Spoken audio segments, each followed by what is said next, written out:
So former New Jersey Governor Christie has actually been climbing in the polls over the last few months, ever since launching his unabashedly anti-Trump campaign. And it's gotten to the point where now he's actually beating out Ron DeSantis in New Hampshire for second place. So this is pretty significant because Ron DeSantis has continually been second place in nearly all the states in almost every poll, minus a couple of outliers. So the fact that Christie is actually beating DeSantis in New Hampshire, I think, is really alarming for the DeSantis campaign, especially since they were sort of anointed as the Trump alternative. And really, it comes down to the fact that so far, Ron DeSantis hasn't been able to live up to his expectations. You know, he's been a very disappointing figure because he hasn't really been able to articulate his message effectively. He's been too afraid to attack Donald Trump directly. And as a result, people have just sort of fallen away from his campaign, and they're looking for other options. And I think Christie is one of those candidates that's actually taking away votes from DeSantis and sort of coalescing a hard anti-Trump bloc in the Republican Party. So we're going to talk about what this means for the Republican primary going forward, what this means for Ron DeSantis, and ultimately what it means for Donald Trump and the Republican Party going forward. So of course, before we get to all of that, if you're new to the channel, please consider subscribing down below and liking this video if you enjoy. So Christie's been very busy traveling around the state of New Hampshire and all over the country, but he's focused a lot of his campaign resources around New Hampshire because this is a state he's been historically very strong in. I mean, you go back to the 2016 election, this was his best state by far. He got 7% of the vote. Now, when you compare that to his performances elsewhere, it's exceptional because in a lot of states he got 1, maybe 2%. Lower than a percentage. So Christie's message the most resonated in New Hampshire. And I think one of the reasons why that is because New Hampshire is one of those states where you have a large portion of independent voters. And a lot of these voters are very anti-Trump. Independents in New Hampshire do not like Donald Trump by any means.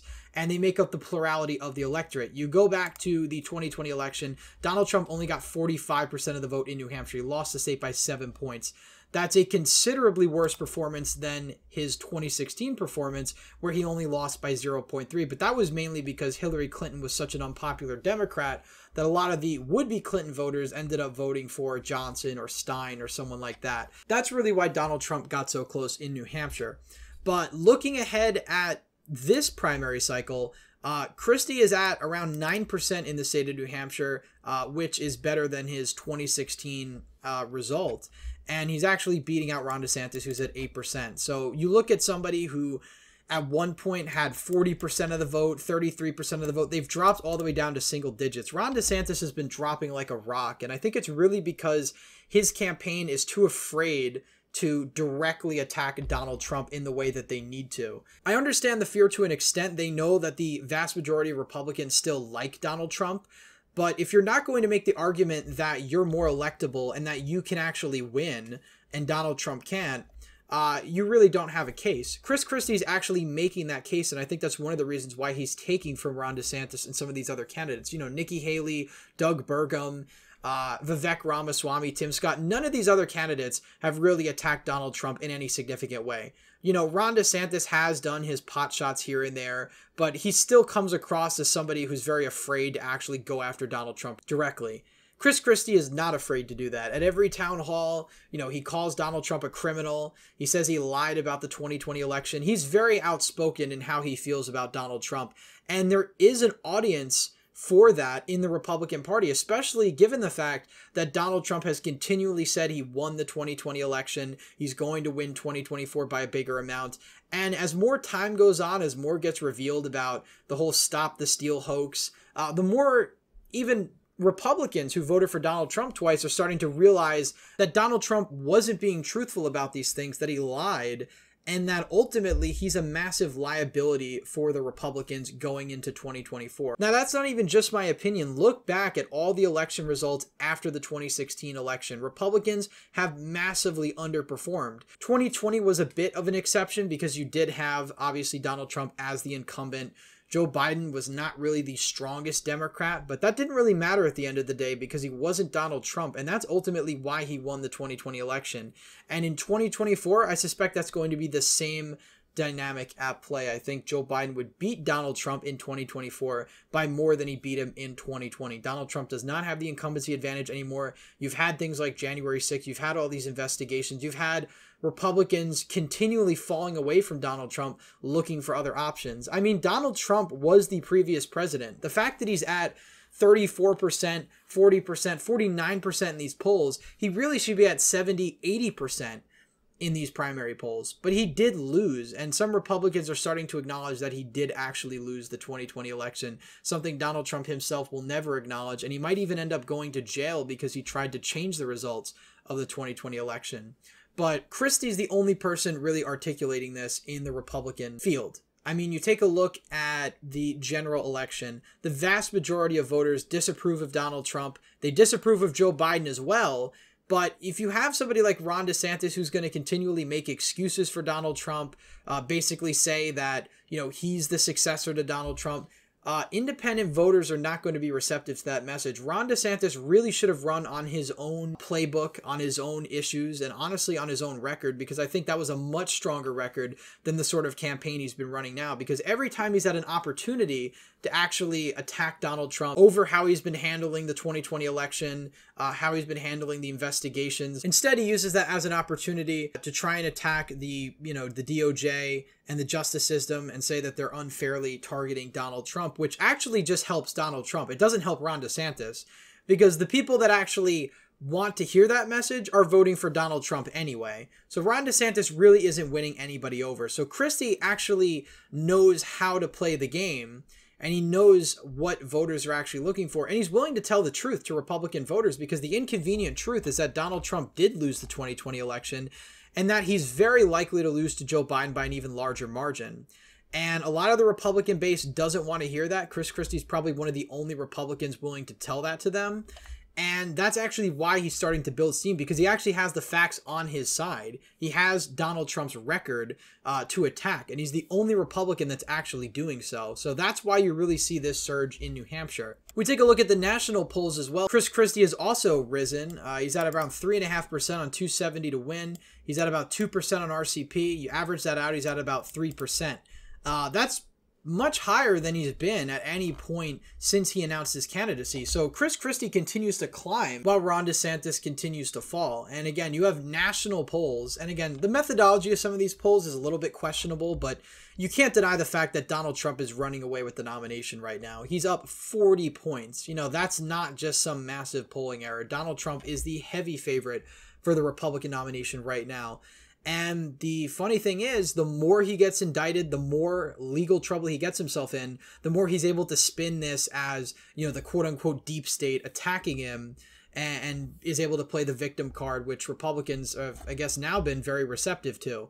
So these indictments only help Donald Trump, but they overall hurt the Republican Party in the long term, because they're just going to be more damaged the more they coalesce around Donald Trump throughout all of this. So Chris Christie's really that very outspoken, tough love sort of candidate, trying to tell Republican voters that Donald Trump is a massive liability for them in 2024. Most Republicans don't seem to want to listen. Again, there's still a lot of time in this primary, but unless Donald Trump ends up behind bars or something else happens where he has to drop out of the race, it looks like he's very likely going to capture the nomination. And with that, Joe Biden's probably going to win a second term as president of the United States. So it's tough. It's tough, certainly, to be a Republican, not Donald Trump, because by his narrative and by what most Republicans believe, he won 2020. 2020 was rigged, and they really believe that he was wronged. And because that narrative's been perpetuated by all the right-wing media figures, a lot of the Republican politicians, it's basically seen as gospel in the GOP. And Chris Christie's sort of been able to pierce the veil a little bit, but for the most part, the vast majority of Republicans are not going to listen to an electability argument, because they don't think the elections are legitimate. They don't think Donald Trump actually lost. So I think that's really the big issue here overall, and I might talk about it in a separate video. The big problem Republicans have is that they can't even face the reality here, because a lot of Republicans are believing something that didn't actually happen. So when you have that as the foundation for your party's beliefs, you're in a whole world of trouble. So that's one of the reasons why I've increasingly said that I think it's almost certain at this point that Republicans are going to drop the ball in 24 and that Democrats are going to win pretty big. They're very likely to win back the House and probably at this rate could retain the Senate, especially if Donald Trump is in jail on Election Day. Independent voters and even a lot of Republicans are not going to vote for a candidate like that. There's only so much you could say and do to try and convince people to get on your side. But at the end of the day, when, you know, there's just the facts are in the way, you're not going to win that argument. And I think Donald Trump, while he's still the leading voice in the Republican Party, he is losing support overall. I mean, look at where Donald Trump was in the 2020 primaries. He was the incumbent president. He won with like 94% of the vote. Now it looks like Donald Trump may again actually win the primary with only a plurality. I mean, a lot of these polls, he's at 54%. You know, he's at or above 50%, but there's still nearly half the Republican electorate that's actually entertaining another candidate. And if those candidates can peel off the soft Trump support, they can actually win that. The problem Christie has is that a lot of Republican voters just don't like him. He's never been popular, and it's partly because he has gone after Donald Trump so aggressively. So again, it's a high risk, high reward strategy. He's risking it all by going after Donald Trump the way he is, but he's just hoping that there's enough Republicans that are receptive to it that he can actually win this primary because of it. Now, just looking at the numbers, it doesn't look like that's going to be the case. Christie seems like he's running this kamikaze campaign, but I really think he's doing it more so that somebody else, you know, I think originally it would have been Ron DeSantis, but that somebody else doesn't have to do the dirty work. Because I think Christie knows how afraid these other Republicans are of Donald Trump. So he has to be the one to do the dirty work and attack him aggressively and actually go after his record and sort of expose a lot of the flaws Trump has in his reasoning. The other candidates are not going to do that. So I think that's really his ultimate purpose. He doesn't want to see Donald Trump as the nominee. And I think at the end of the day, he does want to help any Republican that actually stands a chance against him. And at this point, you know, he does have a case to be made that it could be him. I mean, he's doing better and better. He probably will surpass Nikki Haley soon, potentially, since her campaign's really been going nowhere. I mean, the only candidates that are really worth talking about right now, outside of Christie, are DeSantis, Ramaswamy, and Trump. All the other candidates are not making a dent whatsoever in the primary field. You know, even Mike Pence, who's doing a lot better nationally, when you go state by state, he's really not polling all that well. You know, he's not somebody who's very popular with the base. Obviously, the Trump base despises Mike Pence. And then obviously, even among other Republicans, he's really not the most exciting and interesting candidate running. So, you know, Christie's rise in New Hampshire really is indicative of the weakness of Donald Trump, of Ron DeSantis, you know, the person that should have been able to coalesce the support of these other candidates' supporters. And ultimately, you're not seeing that happen. And I think the more this goes on, the more Christie attacks Donald Trump, I think the more people he's going to win over. Because if there are soft Trump supporters on the Trump train or with these other candidates, they could be receptive to his messaging. Again, he makes a very convincing case against Donald Trump. He's the only Republican that's really doing that. And as a result, he's actually gaining momentum. Now, like I said, it's extremely unlikely that he actually does win the Republican nomination, but it's not impossible for his attacks on Donald Trump to help another Republican capture the nomination. But again, all of these things are very unlikely, and of course, it's all speculation. We've still got a lot of time to go before the first votes are even cast, and we're going to do a video on Iowa later in the week talking about the dynamics there. But really, you've got four main players in the Republican primary as far as I'm concerned, and the rest of them really aren't all that interesting. Haley's not really making a dent. Larry Elder has no support whatsoever. Will Hurd, Hutchinson, Suarez, you know, these candidates have -5 supporters. They're really not a factor in this race, although they do have some sway with the small amount of supporters they actually have, especially as people start dropping out and people start coalescing around DeSantis or Christie or whoever the final runner-ups are going to be as we get closer to the primaries, because there are going to be some candidates that drop out before votes are even cast in Iowa. So you got to look at the fields and take, of course, these early polls with a grain of salt, because a lot's going to change between now and the first votes cast.